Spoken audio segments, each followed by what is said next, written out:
Okay, welcome everybody to today's colloquium titled Brilliant Geometry. Now, as you can see, today's event is a little bit special. Not only do we have two speakers, Henry Segerman and Sol Schleimer, but today's colloquium is actually really just the opening act, and the main event is an exhibit under the same title that is happening in Summer Hall, and that will run through June 4th, and to which everybody is warmly invited to attend as well. Free and open to the public. Free and open to the public. Free and open to the public, yes. Not just absolutely. Henry Segerman from Oklahoma State and Sol Schleimer from University of Warwick are both topologists, but that is really just their day job. At night they change into their secret identity and they explore the brave new world of mathematical visualization that modern technology has opened up. And so I think that's what I'll talk about today. So without further ado, let's welcome Sol and Henry. Thank you for the introduction. Hopefully you can all hear me. Let me know if I'm too quiet at the back. So we're not actually, I think, going to say that much about what's in the exhibition. I'll touch on a few things in my half of the talk. We'll do 40 minutes and then we'll break for a few minutes and then Sol will talk about something else. And they're going to be things that are sort of related and in fact carrying on from what's in the exhibition. But okay, so let's get started. So I'm going to be talking about the sort of general problem of taking a topological object, a mathematical abstract object, and trying to 3D print it, trying to give some, well, you tell the computer to print things and it has to know very precisely where to put plastic and where to not put plastic. And so we have to give a geometry to topological objects. So I'm going to talk about that and a few of the things that I've worked on with Sol. So the first problem you come up against when you're turning mathematics into sculpture is that generally your mathematics, if you're trying to embed it in three-dimensional space, it's going to be some one-dimensional or two-dimensional thing. It's not going to have any actual volume. And you need things to have actual volume to 3D print them. And so the first thing, so it's a little hard to see what's going on here. This is a knot. And the obvious thing to do is to thicken it up, maybe just by introducing a tube of some radius. And then we can 3D print it. And I'm just going to go back and forth between these two pictures a couple of times, because it's very difficult to take a photograph here and somehow try and line that up with the virtual model here. So I'm hoping you'll be very impressed by that. Anyway, so you can do this. That's sort of the first thing you might think of, and it works well for this case. Here's another, a graph in space. It's maybe a little hard to recognize just from the lines. Maybe I thicken it up. It's a little bit more recognizable. I always like asking audiences what this is a representation of.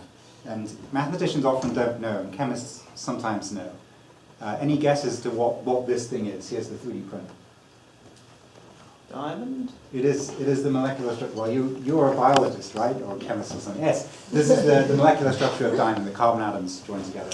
So I guess I don't have a picture of this, but you've got... so you can print in all kinds of materials. This is a metal, it's steel.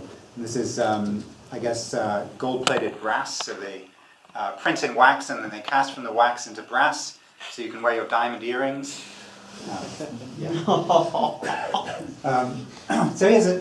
Okay, what if we want to do a surface? So this is a hyperbolic paraboloid. So you might think, well, you just do the same thing. Just take the normal vector and thicken up this way. What I usually prefer to do is something like this. So I've cut holes in it, and you have some sort of grid or other sort of structure on the surface. And there's maybe 3 reasons why this is a good idea, rather than just thickening of the surface. 1, it's cheaper. You're using less material. 2, you can sort of see through a little bit, right? Well, that's good. There's another one of those difficult to line up things. 2, you can sort of see through, right? It's got some sort of transparency to the surface. It's easier to see than if it was just a flat white solid. And 3, it can tell you something more about the surface. In this case, it's showing the slices going this way and the slices going this way. So the Swinburne Institute of Technology in Melbourne had a bunch of money left over at the time I was there, and so they bought these very large models of these standard quadric surfaces from multivariable calculus. You'll see there's these much smaller ones next to it, so here's this sort of handheld ones. I don't have them with me, but I actually use these in my calculus, well, I guess it's Calculus 3 in America, multivariable calculus classes, students have a lot of trouble visualizing, given the equation, what is the surface that's associated to them. And I think these sorts of models can help a lot with turning the contours into an actual shape. So those are a few examples. And so far, these have mostly been sort of algebraic objects, with the exception of the knot. These are objects where the geometry is very well defined. And the only question is, how do you thicken it up to make a physical object? But for topological objects, such as the knot, you also have to choose what your geometry is going to be. And this is the problem that I want to talk about. Well, maybe you can get away with not choosing the geometry if you print it to be flexible as well. And that's often a useful trick. So this is as a sort of ball joint structure. So you can see the close-up there. Okay, but ignoring that, you have to take a topological object and choose some geometry. So, so I'm going to talk about sort of roughly 3 or 4 different strategies. How do you come up with a shape, a geometry, given some topological shape, or really this is sort of more general. You're just given an idea of design. So sometimes I talk to non-mathematical audiences, and if you just have some idea of what some shape should be, maybe what it's supposed to do, how do you turn that into geometry? So there's maybe 3 strategies here. There's the manual strategy. Whatever design software you have to hand, you just do something with it. Or it's sort of the same problem if you're drawing a knot on a blackboard, right? You could say, how do I draw a 2-dimensional picture of a knot? You maybe have a piece of chalk and you draw it, or you have some clever way to produce some other shape, some parametric shape, or implicit shape, or maybe an iterative shape.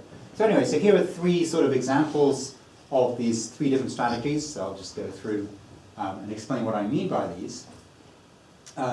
So parametric or implicit, you've got some parameterization or an implicit description of the object. Or iterative, you have some optimization problem that you're going to solve. So here's what a trefoil knot that I've put in the manual class.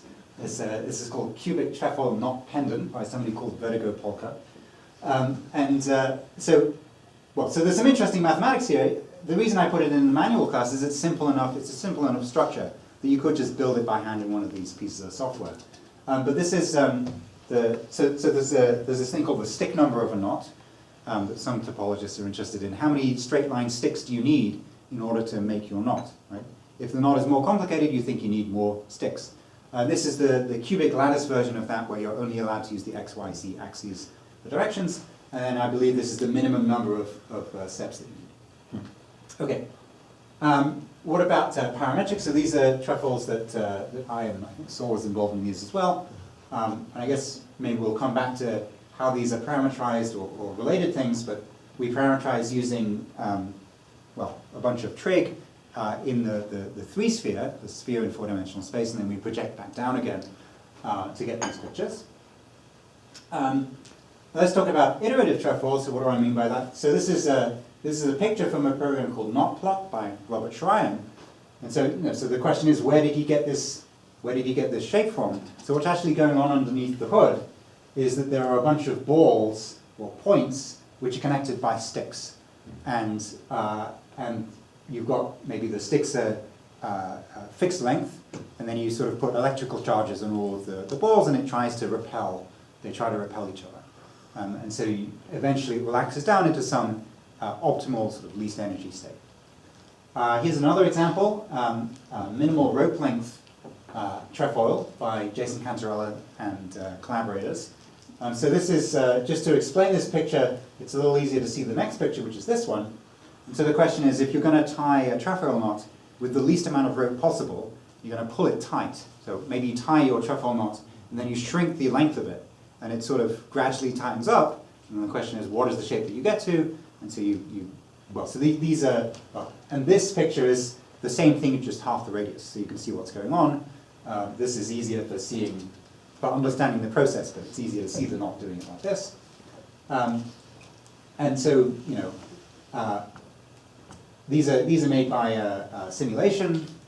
These problems of what is the minimum length of rope you need are very difficult. It's very difficult to prove anything explicit about this. I think there's some things known about arrangements of circles. Unknots, links in space. But I think this shape is still sort of conjectured to be close to the best possible, but there's no proof. Okay, so those are some examples. Just on the subject of 3D printing knots, I'd be remiss not to mention Laura Tallman, who is one of the pioneers in using 3D printing in mathematics education. She's at James Madison University in the States. And she, I think this was a summer project that she did with her students to make models of, they looked into these research papers and learnt about the mathematics, the structure that was describing some invariant of the knots, and then they made pictures of these. So there's the cubic stick length again. This is the stick length knot. So you don't require the lines to be on the axes. Then you need only 1, 2, 3, 4, 5, 6 straight lines to do it. And there's a few other, I think that may be the minimal rope length knot and so on. Okay, so we've got these 3 or 4, do you count parametric and implicit as the same or not? 3 or 4 different strategies for choosing geometry. And which one should you choose? And this is really an aesthetic choice. There isn't sort of a right answer. But as mathematicians, I hope we're all aware that what we're doing is largely aesthetics. What we think is interesting, what we think is worth proving is an aesthetic question. And I think that you can choose a geometric representation in a way which is maybe commensurate with the sort of mathematical way of thinking. And so I'm going to propose sort of 2 principles for how you should choose a geometrical representation of a topological object. And here they are. You should make as few choices as possible in what you're doing. And you should be as faithful as possible to the topological object itself. So if the topological object has certain symmetries, then it would be good if your geometrical representation of that had the same symmetries as well. And so the first one, really, we want something canonical. You don't want to be making choices. Really what we're talking about here is you want a canonical geometric structure for a given topological object. And so, I mean, in a way, this is in the same sort of vein as a lot of work in geometry and topology in the last few decades, finding these connections between the geometry and topology of an object. And just to mention, if you have such a canonical geometric object, then you get this very clean path from the mathematics to a physical model. So the canonical structure takes you from a mathematical structure to a computer model. If it's canonical mathematics, you can code it up. And then the 3D printing lets you go from the computer model to a physical object very precisely. So people were able to do this kind of thing before. The plaster models of Felix Klein and other German mathematicians around 1900 or so. So they were making these plaster models very expensively and beautiful, fantastic results. But it's so much easier and so much cheaper now with 3D printing and computer software to do this. I can sit there on my computer and figure it out, and it's just me and an online service that does my 3D printing for me. Okay, so let's look at some examples of these different ways of doing things and why Saul and I think that our way is better because it conforms to our aesthetic choices. So here's an example of these sort of Möbius strip ladders. Actually, I have, this is our version of these Möbius ladders. So these are a popular subject in sort of mathematical art. You have these Möbius strip ladders that intersect with each other, a bunch of different versions, and here's our version, interlocking Möbius ladders. So let me, I guess, I'll start by, you're on your own over here, so you have to get up and hand these things around to someone else. So this is our version of the same thing. Actually, do we have, you're wearing the other one, okay. There's a brass pendant version of this around as well. So why is ours better than theirs? It's because we have a parameterization. So, here we go. So here's the sort of brass pendant version of the same thing. Hello camera, let me show you what this is. You got it? Yes. Okay, great. So in our version, the rungs of the ladder meet the poles of the ladder at right angles. And how do we know that this is true, and how do we get this to be true? Well, so we have a parametrization. So it's parameterized in the free sphere, S3, the unit sphere in 4-dimensional space. So there it is, w squared plus x squared plus y squared plus z squared equals 1. And we've got a map in with a bunch of trig. There's 2 parameters. let's see, theta goes across the strip, and tau goes around the strip. And so, yes, so there's tau has to be between 0 and 2 pi, and theta is in some small interval. We had to make a choice. We were very sad, but we had to do it. In fact, there should be 3 parameters here because we also need a parameter for thickness, but we're sort of suppressing that for this. And so why are they at right angles? Well, if you take the derivatives in the theta and the tau directions, you get vectors. And these are perpendicular, and you just calculate what they are. They're perpendicular in R4. And then we use stereographic projection to go from the 3-sphere in R4 to 3-dimensional space. And since stereographic projection is conformal, our right angles remain right angles, and we have all these beautiful right angle shapes. So we get a sort of, right, I mean, just to go back here, you know, these things are kind of mushy, right? They're kind of blobby, like there's way too many choices that are being made here because they don't have a nice parameterization that sort of does the right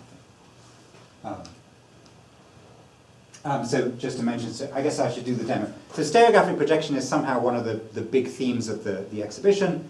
So just to do the demo here, here is this grid, sort of curvy grid, but hiding inside of it, if you put your torch in exactly the right place, is the perfectly square grid. Anyway, you get the idea. At the exhibition, we have it, you know, set up on a 2-meter high tall pole with the light and the big version of this, and lots of signs saying, "Do not touch, extremely fragile." It took us ages to set this up. Okay, and you can see, you know, well, we've got one of those as well. This is this 2-3-5 triangle tiling. It's got these different angles there. And you can see the conformality down here as well. You get the same angles here as you do up. Here's another example, another thing that we use this for. And actually, we also have this in the exhibition. So this is a 7-3-2 triangle tiling. So it's a tiling of the hyperbolic plane. And this one ball object gets you actually 3 of the standard models of the hyperbolic plane. So if you go up here at the north pole of the sphere, you get the Poincare disk model. If you raise the light very high up here, you get the Klein model. And if you put it on the equator, you get the upper half plane model. So it sort of shows the relationships between all of those. I don't think we have one of these here. There are a couple of them at the exhibition. Here's another example of this, you know, sort of different strategies for doing things. I'll just start this one here. So this is a model of a Seifert surface, or a computer model of a Seifert surface. So a Seifert surface is a surface whose boundary is a given knot or link. So in this case, we've got this surface whose boundary consists of 3 circles. There's a yellow circle and actually, let me stop it from moving. There's a yellow circle and a red circle. And I say circles, but I'm a topologist, so it's a loop, right? It's not a round circle, sure. So there's these 3 circles, and they link around each other. This is the 3-3 torus link, not the Borromean rings. And here's this surface which spans them. And this is from a program called Seifert View by Jacques van Wyk, who's a computer scientist interested in visualization. And so the challenge that he set himself was, how do I draw pictures of these things? And this is the iterative method that he chose. So you start with some sort of configuration of these, this surface and the boundary curves. So where does this come from? So there's these 3 disks, and then sort of going around this axis is a sort of braid representation of this link. So you can see as you go around, there's sort of a twist here, and so there's a twist on the bottom and then a twist on the top, and you go around and you build this object. And then the surfaces are just disks and then these twist regions. And then he can do the same sort of energy relaxing thing. Whoops, there we go. So he sort of relaxes some sort of energy that makes it smooth out to get something less ugly. And you get some sort of answer out at the end, a nice shape that you get. Here is our version of the same surface. So this is a parametric Seifert surface via Milnor fibers. And this is joint work with Saul Schleimer. So I can say a little bit about, well, okay, so first of all, there are three circles here. Again, it's a little hard to see maybe. There's a circle here, and then there's another circle that's sort of going around the back. And then there should be a third circle that's here. I don't suppose you brought yours, did you, Son? No, I was Too bad. not told. They're kind of big. They don't fit in the luggage very well. So let me say a little bit about what this surface is, as in its formulas for it. So I'm going to describe an implicit function way of talking about it, but we actually have a parametrization. So if you think about, so suppose you're in C2, so two-dimensional complex space, and you look at the solutions to this equation here, w cubed plus z cubed equals 0. So, well, it turns out that there's going to be three components to that, and there are going to be three circles when you intersect with the sphere in four-dimensional space. Saul's nodding at me. I think I'm correct in remembering this. So you're going to get your three circles, which are the three circles of the link. Now, if you take the argument of this thing here, then, well, you're going to get some points for which this is true, and this equation is going to stop making sense when the argument of the thing that you're measuring is 0. So it stops making sense when you're actually on the link itself. So it's going to be some sort of surface that ends when you get to the link. So this is a Millman fiber. So this is the sort of implicit description of it. We wanted a parametric description so that we could, for example, put holes in it like I wanted to before. And the parametric description involves fractional automorphic forms. You can ask Saul about what that means, because I've never figured it out myself. But so I'll just show you a few of the sort of pictures here. So there's a map from the upper half plane model of H2, say, up to this shape inside of S3. This is one fundamental domain for it. And there's the question of where did we get this pattern of holes here. This is a problem. If you want to sort of make a regular subdivision of holes in something that's Euclidean, it's easy. You just subdivide because Euclidean space has, has affine transformations. You can sort of subdivide and have smaller triangles, and you can do whatever you want. But in hyperbolic space, you can't subdivide and have the objects be the same shape. There's no similarity. So how do we turn this triangle into these little triangles here? We use a bunch of conformal transformations. So we go from this triangle to the disk, and then from the disk to the Euclidean triangle, which we can subdivide and make nice regular holes. And then we pull all of that stuff back. Anyway, so we get this shape, and let's see the difference or the comparison between these things. So here's Jack Van Wyck's version, and here's ours. So you can maybe see you can maybe sort of match things up. Here's the red circle, and here's our. Yes, we don't have any color on these, but there's another circle. So they both have the same symmetry. So that's good. That's one of the things I wanted. I wanted to retain as much symmetry as possible. So here's this sort of looking down the two-fold axis, looking down from above. There's this three-fold axis of symmetry, and another view on that two-fold axis of symmetry. Here's where I think there's a real difference. So this is looking sort of face-on at one of those, quote, circles. And in ours, it is actually a circle. Well, because we told it to be, because we got the parametrization. Whereas in the iterative method, you don't have a circle, because it wasn't told to make a circle. It just said, you've got this strange shape, now relax it as much as you can. So somehow ours is showing a little bit more, perhaps, of the mathematics behind it, which isn't surprising because we put more mathematics into it. So one answer to this, which of these different strategies should you use? If you have a parametrization that is telling you a lot of stuff, use the parametrization.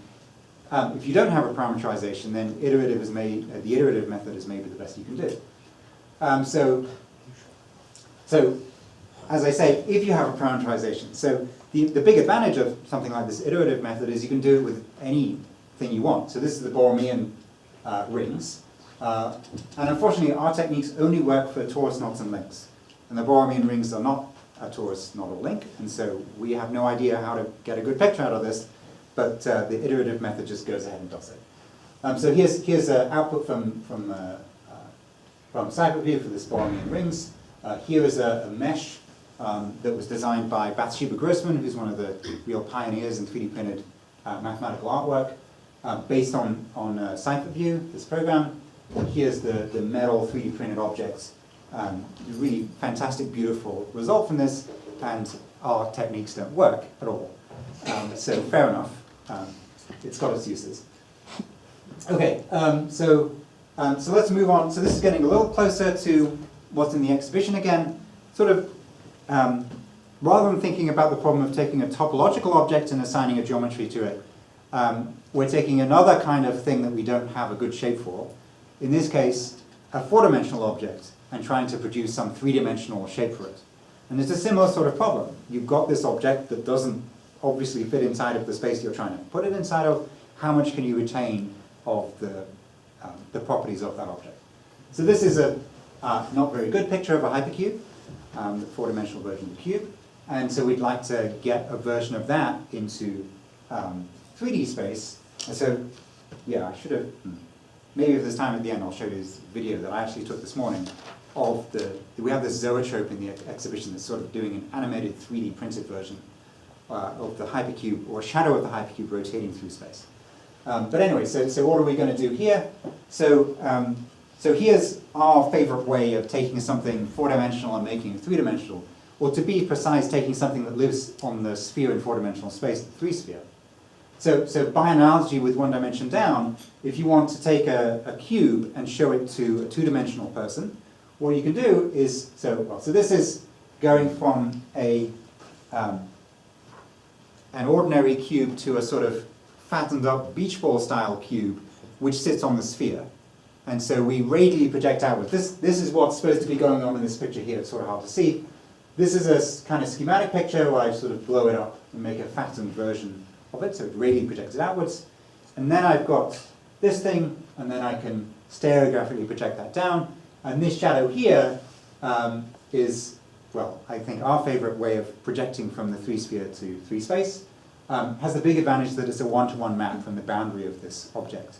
Right? There's no overlapping, which is a big problem if you're trying to show complicated objects, that if your shadow has lots of crashing, then it's hard to tell what's going on. So here's the same thing, one dimension up. Maybe I can hand this thing around. I'm not handing that many things around. Start it again.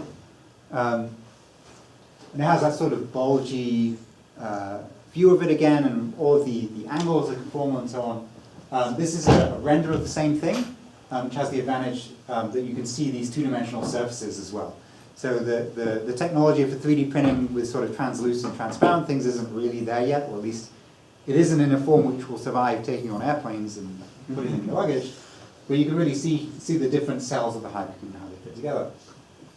Of course, you can do the other regular polytopes in four-dimensional space. So the 5-cell is the sort of version of the tetrahedron. The 8-cell is the hypercube again.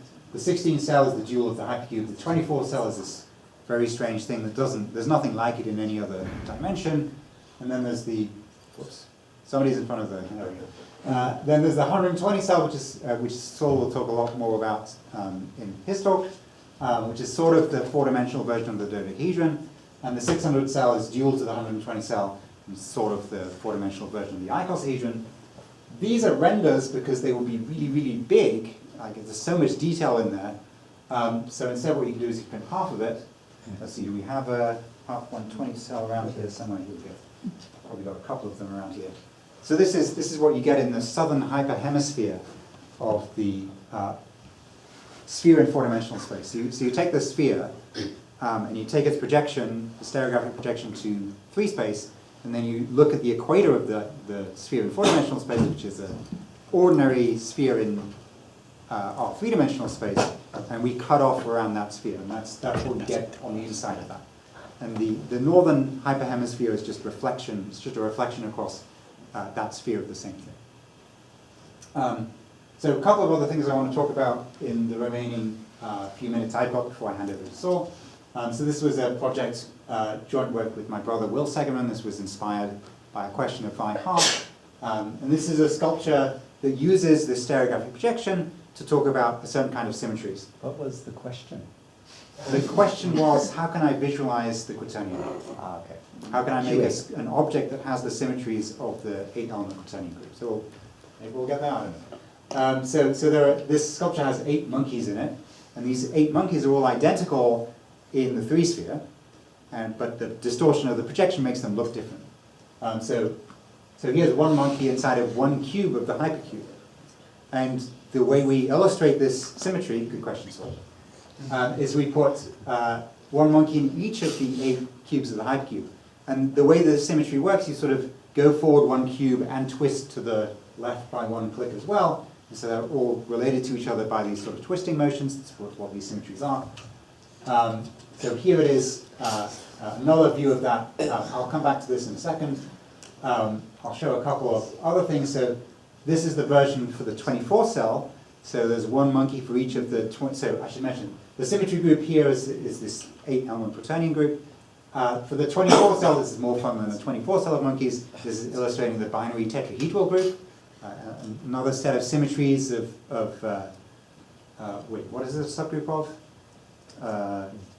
SO4, I guess? It'll be a subgroup of, well, sure, yeah. SO4, great. Everything's a subgroup of that. Fantastic. Here's what you get for the 120 cell. So it's binary icosahedral group. So let me go to that link, monkeys.hypernorm.com. You can go there at your leisure, and if you do, you will see this.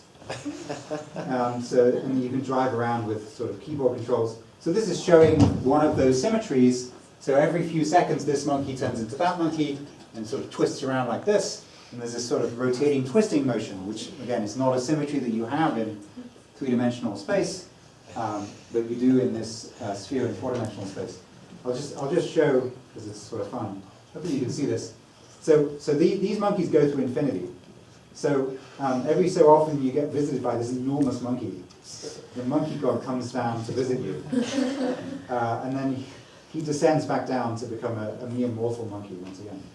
So here's the more fun than the 24 cell of monkeys animation again. And this, so the other one had sort of these 2 rings that were kind of linking each other. This one has, I believe, 4 rings of 6 monkeys each.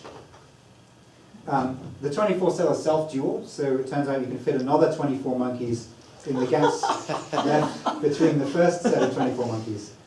And let's go to, there's the more fun than 120 cell of monkeys. Sort of an entire, so this has 12 rings of 10 monkeys, and Saul will come back to that in his talk. Okay, so that's a whole bunch of monkeys. Let's go back to there so it doesn't kill my computer. There's a couple of other things I want to talk about. This is sort of the end of this bit of the talk, but I've got a couple of things to mention. I'm on Twitter, there's lots of things, YouTube, whatever. Let me say a couple of things. A couple of things? Only one thing. Okay, apparently I'm not saying the other thing, which is I have a book. I am going to say that thing. I'll just show you the website. Here you go. Visualizing mathematical 3D printing, which a lot of the stuff that's in the exhibition is sort of based on some of the things in there, and a lot of this is coming out of joint work with Saul and with others. So this is a book. It's a popular mathematics book. It should be accessible to everybody. And the main idea is that lots of, in fact, most of the figures in the book are photographs of 3D printed objects. So you can go to the website, 3dprintmath.com, and for every photograph in the book of 3D printed objects, there's a web page for that figure. And so here's this figure about the Archimedean polyhedra, and so you can go on there with your iPad and have this sort of interactive 3D model, or even better, you can buy the thing, like have actual 3D printed models, or if you prefer, you can watch a video, or you can download, so if you go here, you can download the files to 3D print these on your own 3D printer if it's fancy enough. These things are a little bit difficult to print on your sort of desktop printers, but there are other models which are not bad at all. Okay, there's one other thing I wanted to show you. This is an interactive piece of the talk. So this is joint work with Weinhardt, Andrea Hawksley, Emily Eifer, and Mark Ten Bosch. This is an iPad or iPhone or Android phone device game experience thing. So if you have your phone on you, then please go to hypernorm.com on your web browser I'm going to switch over to the iPad that I have here. Okay. So everybody's got it, hypernom.com. And hopefully this will work.